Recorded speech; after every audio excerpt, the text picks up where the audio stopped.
Good evening students. CME Intermediate Law and Ethics crash revision start ஆகுது. இப்போ எல்லாம் ஜனவரியில் எக்ஸாம் எழுத போவீங்க. அதனால் ஒன்லி ஏ பார்ட் மட்டும் கன்சன்ட்ரேட் பண்ணுறோம். அப்போ நீங்கள் அதை கொஞ்சம் கவனிங்க. உங்களுக்கு அக்கௌண்டிங் ஏற்கனவே விட்டுக்கிட்டு இருக்கோம். சைமல்டேனியஸாக 1 to 1 நாள் இதுவும் வரும். இப்போ நீங்கள் ஃபஸ்ட்டு பாருங்கள், இந்தியன் கான்ட்ராக்ட் ஆக்டில் first Indian contract act 1872 came into effect from year ஏற்கனவே நமக்கு தெரியும் 1872ல். அது எப்போ வந்து எஃபெக்ட்டுக்கு வந்துச்சு அப்படின்னா first September 1872. First September 1872. Next the proposal when accepted becomes A dash. இப்போ நான் ஒருத்தர்கிட்ட கேட்குறேன், என்னுடைய காரை வாங்கிக்கிறீங்களா அப்படின்னு கேட்குறேன். அவர் என்ன சொல்கிறாரு, எஸ் நான் வாங்கிக்கிறேன், நான் கண்டிப்பாக வாங்கிக்கிறேன் அப்படின்னு சொல்கிறாருன்னு பாருங்க, அதுக்கு பேர் ப்ராமிஸ். அப்போ என்னுடைய proposal, the proposal when accepted becomes promise. அவர் வாங்கிக்கிறேன்னு உறுதி கொடுத்துருக்கார், அதுக்கு பேர் என்ன அப்படின்னா ப்ராமிஸ்.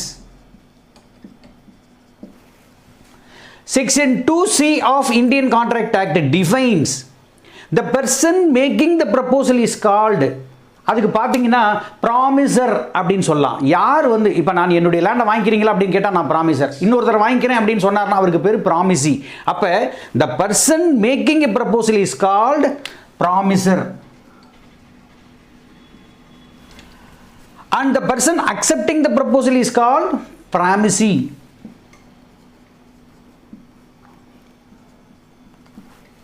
இது வந்து ஆஃபரார் அப்படின்னு சொல்லலாம், அக்செப்டார் அப்படின்னு சொல்லலாம். இப்போ இந்த இடத்துல ப்ராமிசர் ப்ராமிசி அப்படின்னு சொல்லியிருக்கு. Every promise, every set of promise forming the consideration for each other. அப்போ பாருங்கள், நான் வந்து ஒரு லேண்டை விற்கிறேன் அப்படின்னு சொன்னால், நான் 5 லட்ச ரூபாய்க்கு விற்கிறேன்னு சொன்னேன்னா எனக்கு 5 lakhs கன்சிடரேஷன். ஆனால் அதை வாங்குறவங்களுக்கு லேண்டு கன்சிடரேஷன். அதை தான் சொல்கிறது எவரி செட் ஆஃப் ப்ராமிஸ். எனக்கு ப்ராமிஸ் என்ன, நான் என்ன பண்ணேன், என் லேண்டை கொடுப்பேன். அவருக்கு ப்ராமிஸ் என்ன, என் லேண்டை வாங்கிவர் பைசாவை கொடுப்பார். அப்போ அதை தான் எக்ஸ்சேஞ்ச். அப்போ promise and every set of promise forming the consideration for each other. ரெண்டு பேரும் மாற்றிக்கிறதுக்கு பேர் அப்படி தான். அதுக்கு பேர் என்ன அப்படின்னா agreement. Dash is a promise which the consideration or part of consideration for each other. அப்போ இங்கே பாருங்கள், ப்ராமிஸ் சொல்கிறேன். நான் என்ன சொல்லியிருக்கேன், நான் ஒரு கான்ட்ராக்ட் போடும்போது 2 பேர் வேணும், ஆஃபரார் வேணும், அக்செப்டார் வேணும். அதாவது ப்ராமிசர் வேணும், ப்ராமிசி வேணும். இப்போ இவர் ஒன்று தர்றாரு, அவர் ஒன்று தர்றாரு. இவர் என்ன கொடுக்குறாரு, லேண்டு கொடுக்குறாரு, அவர் பைசா கொடுக்குறாரு. அப்போ என்னென்னா 2 பேரும் ஒருத்தருக்கு ஒருத்தர் எக்ஸ்சேஞ்ச் பண்ணுறாங்க. இவர் லேண்டை கொடுத்துட்டு பைசா வாங்கிக்குவார், அவர் என்ன பண்ணார், பைசா கொடுத்துட்டு லேண்டை வாங்கிக்குவார். அதுதான் அந்த ப்ராமிஸுக்கு பேர் என்ன அப்படின்னா reciprocal promise.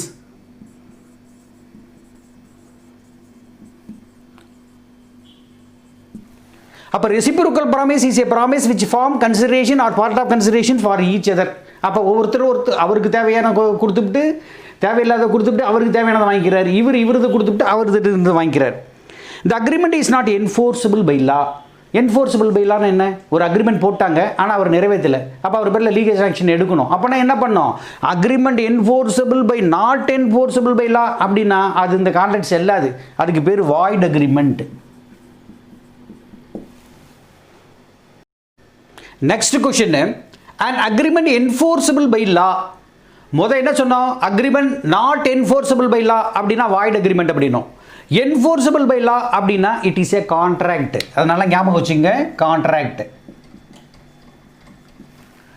an agreement is enforceable by law at the option of one or more of the parties thereto, but not at the option of other or others, is voidable contract. அதுக்கு பேர் என்ன, voidable contract.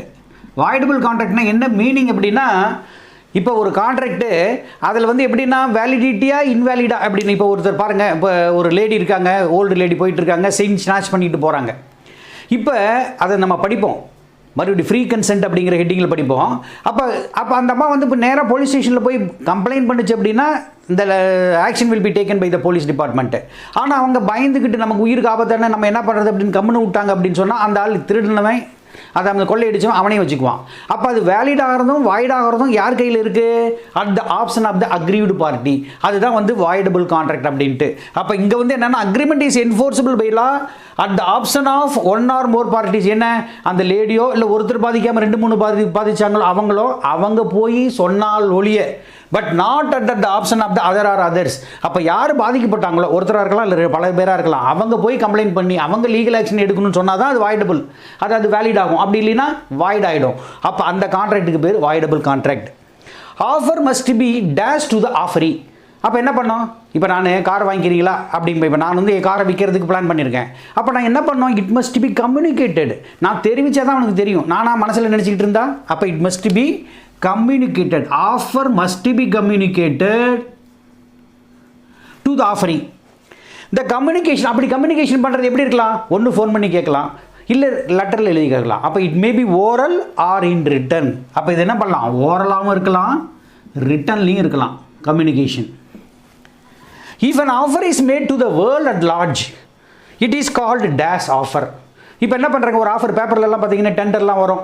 அந்த டெண்டரில் என்ன பண்ணால், இல்லை ஒருத்தர் காண போயிட்டார் இந்த பையன், மிஸ்ஸிங் பாய் அப்படின்னு சொல்லிட்டு என்ன பண்ணுறாங்க, யாருக்கு ட்ரேஸ் அவுட் பண்ணுறீங்களோ கொஞ்சம் கொண்டு வாங்க சார், தக்க சன்மானம் கொடுக்கப்படும் அப்படின்னு சொல்கிறோம் இல்லையா. அப்போ அந்த ஆஃபருக்கு வந்து என்னென்னா, நார்மலாக ஒரு ஆஃபர்னால் ஒரு அக்செப்டர் இருப்பார். பட் இந்த கேஸில் பேப்பரில் விளம்பரம் பார்த்தோம், அத்தனை பேர் என்ன பண்ணுவான், அப்போ அவங்க அத்தனை பேருமே அக்செப்ட் பண்ணக்கூடிய கெப்பாசிட்டி இருக்குது. அப்போ public, if an offer is made to the world at large, உலகம் ஃபுல்லாக அந்த ஆஃபரை நீங்கள் ஓப்பன் பண்ணி வச்சுருக்கீங்க, அதுக்கு பேர் என்ன அப்படின்னா general offer. Dash is complete when it comes to the knowledge of the person to whom it is made. அப்போ எது கம்ப்ளீட் ஆகும், அப்போ பாருங்கள், இப்போ நான் சொல்கிறேன் என்னுடைய காரை வாங்கிக்கிறீங்களா அப்படின்னு கேட்டால் இந்த இது எப்போ கம்ப்ளீட் ஆகும்னா, அந்த கம்யூனிகேஷன் ஆஃப் ஆஃபர், நான் ஏன் காரை விற்கிறேன், அதை நீங்கள் வாங்கிக்கிறீங்களா அப்படிங்கும்போது, அப்போ டேஷ் இஸ் கம்ப்ளீட் அப்படின்னா இந்த communication of offer is complete when it comes to the knowledge of the person to whom it is made. இப்போ ஏ அப்படின்னு இருக்கார் ஒருத்தர், அவருக்கு என் காரை வாங்கிக்கிறீங்களா அப்படின்னு நான் அவர்கிட்ட கேட்டேன் அப்படின்னா, அப்போ அவருக்கு நான் என்ன பண்ணணும், என்னுடைய ஆஃபரை கம்யூனிகேட் பண்ணணும். அதுதான் இப்போ அப்போ இங்கே என்னென்னா communication of offer.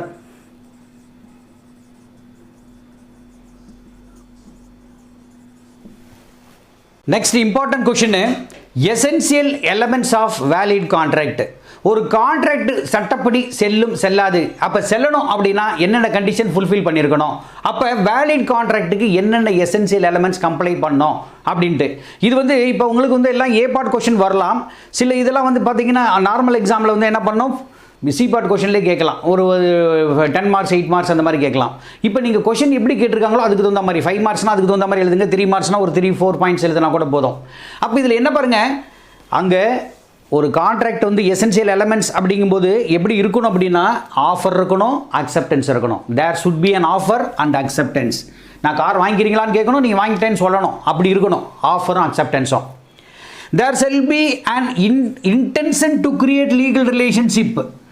Legal relationship, suppose நீங்கள் சொல்லிவிட்டு அட்வான்ஸ் வாங்கிட்டு நீங்கள் விற்கல அப்படின்னா, I am having the right to take action against you according to law, அந்த மாதிரி இருக்கணும். அப்போ இன்டென்ஷன் இருக்கணும் to create legal relationship.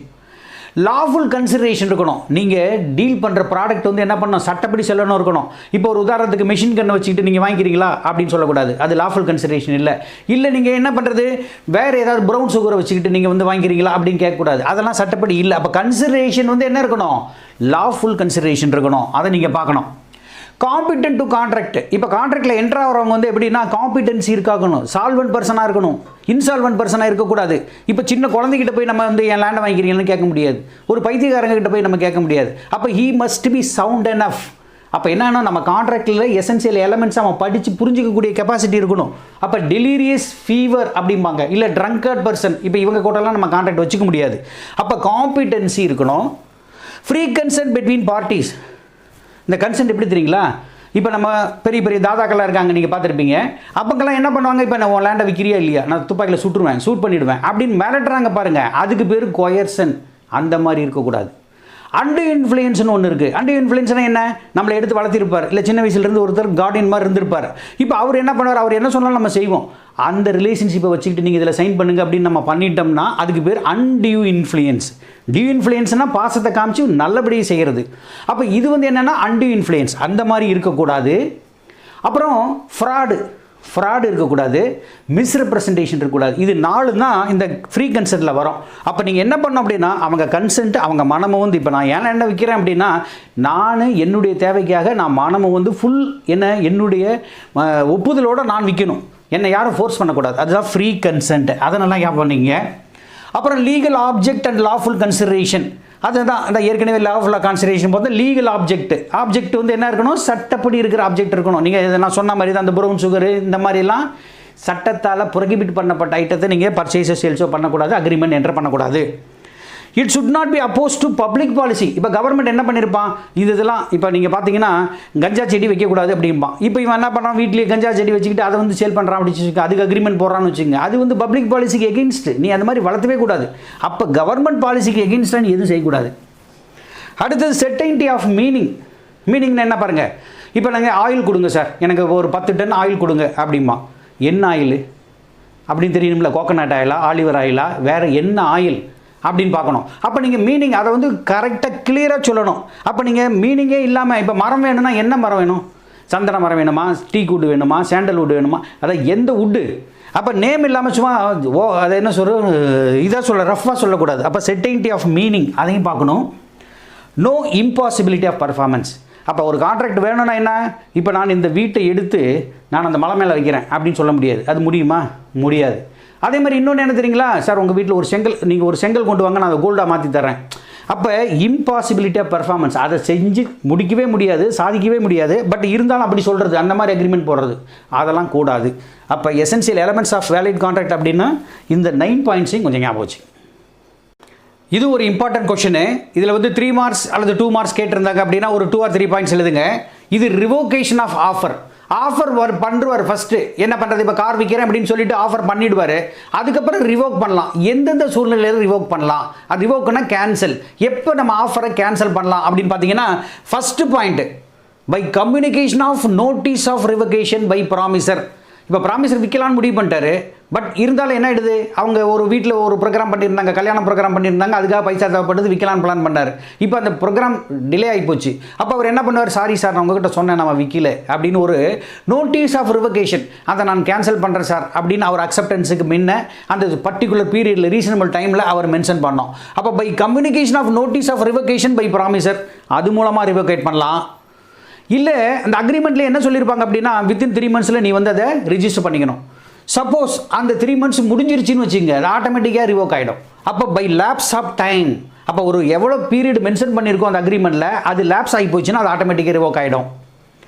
Failure of accepted to fulfil the condition precedent to acceptance. அக்செப்டன்ஸுக்கு முன்னே சில கண்டிஷன், அப்போ நீ அக்செப்டன்ஸ் பண்ணுறதுக்கு முன்னே இதை நீங்கள் நிறைவேற்றினா தான் நீ அக்செப்ட் பண்ண முடியும் அப்படின்னு ஏற்கனவே சொல்லியிருந்து, அப்போ அக்செப்டரால் அதை நிறைவேற்ற முடியவில்லை என்றால் அப்பையும் வந்து revocation of offer. By death and insanity of the promisor. இப்போ விற்கிறேன்னு ஒருத்தர் சொன்னார், ஆனால் என்ன பண்ணார், திடீர்னு இறந்துட்டார். அப்போ அந்த மாதிரி டெத்து அல்லது இன்சானிட்டி ஆஃப் த ப்ராமிசர் அப்படி ஆயிடுச்சுன்னா ஆட்டோமேட்டிக்காக அது ரிவோகேட் ஆகிடும். இம்பார்ட்டன்ட் கொஷின் இது. இப்போ இந்த 2-3 கொஷின் இல்லாமல் கொஷின் பேப்பரே வராது, மேக்ஸிமம் இது இருக்கும். இந்த section 5 provides that a proposal may B revoked. இப்போ ஒருத்தர்கிட்ட ப்ரப்போசல் காரை வாங்கிக்கிறீங்களா, என் பில்டிங் வாங்கிக்கிறீங்களா அப்படின்னு ஒருத்தர்கிட்ட கேட்குறோம் அப்படின்னா, அந்த ப்ரப்போசலை ரிவோக் பண்ணலாம் எப்போன்னா, at any time before the communication of acceptance. இது ஏன் கேட்குறான்னா, ஆஸ் அகெயின்ஸ்ட் த ப்ரப்போசர். இப்போ நான் தான் ப்ரப்போசர், நான் வாங்கிக்கிறீங்களான்னு கேட்குறேன். அவர் வந்து கம்யூனிகேட் பண்ணி எஸ் சார் அப்படின்னு சொல்லி கம்யூனிகேட் பண்ணுறதுக்கு முன்ன வேணா ரிவோக் பண்ணலாம், அதுக்கு முன்ன பண்ணக்கூடாது. அப்போ என்ன அப்படின்னா, section 5 provides that a proposal may be revoked at any time before the communication of acceptance. அவர் அக்செப்ட் பண்ணுறதுக்கு முன்ன வேணா நான் ரிவோகேட் பண்ணலாம், அப்படி இல்லைன்னா பண்ண முடியாது. அவருக்கு அவன் கம்யூனிகேட் பண்ணிட்டார் அக்செப்டன்ஸ் அப்படின்னா முடிஞ்சு போச்சு, வாங்கி தான் ஆகணும். நெக்ஸ்ட் பாருங்க, the communication of acceptance is complete as against acceptor when it comes to the knowledge of. அப்போ பாருங்க, அக்செப்டன்ஸ் அவர் வந்து என்ன பண்ணுறாரு, இப்போ கம்ப்யூட்டர் நம்ம ஒருத்தர்கிட்ட கேட்குறோம், சார் நான் வாங்கிக்கிறேன் சார் ப்ராப்பர்ட்டி அப்படின்னு அக்செப்டர் சொல்கிறாரு அப்படின்னா, அப்போ அவரை பொறுத்த வரைக்கும் as against the acceptor. இப்போ அவர் ஒரு போஸ்ட் நம்ம அனுப்புகிறோம் ஒரு பார்ட்டிக்கு, என்னுடைய காரை வாங்கிக்கிறீங்களா அப்படின்னு, அவர் என்ன பண்ணுறாரு, வாங்கிக்கிறேன் அப்படின்னு சொல்கிறாரு அப்படின்னா, அப்போ இந்த கம்யூனிகேஷன் ஆஃப் அக்செப்டன்ஸ் சார் வாங்கிக்கிறேன்னு அக்செப்ட் பண்ணி அனுப்புகிறார் இல்லையா, அது கம்ப்ளீட் எப்போ, ஆஸ் அகெயின்ஸ்ட் அக்செப்டர் எப்போன்னா, when it comes to the knowledge of proposer. அப்போ யார் விற்கிறேன்னு சொன்னாங்களோ அவர் நாலேஜுக்கு போயிடுச்சு, இவர் அக்செப்டன்ஸ் அப்படின்னு சொன்னால் முடிஞ்சு போச்சு, அப்போ கம்ப்ளீட். அப்போ communication of acceptance is complete as against the acceptor when it comes to the knowledge of the proposer. The communication of acceptance is complete. இப்போ இங்கே பாருங்கள், நான் என்ன பண்ணுறேன், 10ஆம் தேதி என் வீட்டை விற்கலாம் அப்படின்னு சொல்லிட்டு ஒரு லெட்டர் எழுதுகிறேன். இப்போ அவர் என்ன பண்ணுறாரு, இப்போ கோபால் அப்படி இருக்கிற எழுதுறேன். இப்போ கோபால் என்ன பண்ணுறாரு, 12ஆம் தேதி இந்த லெட்டர் பிரித்து படிக்கிறார். பிரித்து படிச்சுட்டு ஒரு நாள் யோசித்து பார்த்துட்டு 13ஆம் தேதி ஓகே அக்செப்டட் நான் வாங்கிக்கிறேன் அப்படின்னு சொல்லிட்டு அந்த லெட்டரை போஸ்ட் பண்ணி போஸ்ட் பாக்ஸில் போட்டுறாரு. இப்போ போஸ்ட் பாக்ஸில் அவர் போட்டார்னா இனிமேல் அவரே நினச்சாலும் சரி போஸ்டல் டிபார்ட்மெண்ட்டில் போய் இந்த லெட்டரை வெளியே எடுக்க முடியாது. ஒரு தடவை போட்டோம் அப்படின்னா முடியாது. அப்போ it is out of the control of the acceptor. அந்த மாதிரி இருந்தால் அப்போ அதை தான் இங்கே முக்கியமாக நீங்கள் பார்க்கணும். Acceptance, communication of acceptance is complete as against proposer. இப்போ நான் தான் ப்ரப்போசர், ஆனால் அவர் என்ன பண்ணார், 12ஆம் தேதி போஸ்ட் பண்ணி போஸ்ட் பாக்ஸில் போட்டார். அப்படின்னா when it is put in course of transmission so as to be out of the power of அவர் கோபாலை யார் சொன்னனோ அவர் வந்து என்ன பண்ணுறார், அவர் கண்ட்ரோலை விட்டு போயிடுச்சு, அக்செப்ட் பண்ணி போஸ்ட் பாக்ஸில் போட்டார் அப்படின்னா அப்போ தான் பார்க்கணும். அப்போ நீங்கள் பார்க்கணும் என்ன, so as to be out of the power of acceptor. அடுத்தது under section 27 agreement in restraint of trade. சில பேர் என்ன பண்ணுவாங்க, ட்ரேட் பண்ணிக்கிட்டு இருப்பாங்க, 2 பேர் சேர்ந்து பிஸ்னஸ் பண்ணிட்டு இருப்பாங்க, ஒருத்தர் வெளியே போகிறேன் பாரு, அப்போ உடனே என்ன சொல்லுவார், அவர் பிஸ்னஸ்லாம் செட்டில் பண்ணிவிட்டு அப்பா நீ இதே இடத்துல இதே பிஸ்னஸ் பண்ணக்கூடாது, ஏன்னா குட்வில் என்னது பாதிக்கும், நீயும் டெக்ஸ்டைல் பண்ணி நானும் டெக்ஸ்டைல் பண்ணால் எனக்கு போட்டியாளலாம் வரக்கூடாது அப்படின்னு ரெஸ்ட்ரெயின் பண்ணுறது இந்த செக்ஷன் 27 பிரகாரம் wrong. So it is void agreement. Under section 27 agreement in restraint of trade. நீ அதை செய்யக்கூடாது இதை செய்யக்கூடாது யாரும் சொல்லக்கூடாது, யாருக்கு அந்த பவர் இல்லை. அப்போ அப்படி சொன்னால் அதுக்கு பேர் void agreement. Next question, under section 25 of Indian Contract Act 1872 an agreement without dash is void. Agreement without consideration is void. அப்போ கன்சிடரேஷன் இல்லாமல் ஒரு அக்ரிமெண்ட் இருந்தது அப்படின்னா அது void. An agreement to which the consent of the promisor is freely given is not void merely because of the consideration is dash அப்படின்றான். இது என்ன அப்படின்னா இதுக்கு பேர் இன்அடிக்குவேட் அப்படின்னு சொல்லலாம். இன்அடிக்குவேட் அப்படின்னா என்ன, இன்சஃபிஷியன்ட். அதாவது என்னுடைய பில்டிங்கு நான் வந்து ஆக்சுவலாக அது 50 lakhs போகிறோன்னு வச்சுங்களேன், நான் சேல் பண்ணுறேன், எனக்கு தெரிஞ்ச ஃப்ரெண்டுக்கு விற்கிறேன், அப்போ அதை வந்து நான் 10 லட்சத்துக்கு கூட கொடுக்கலாம், அது ஏன் இஷ்டம். அப்போ consideration must NEET not B adequate.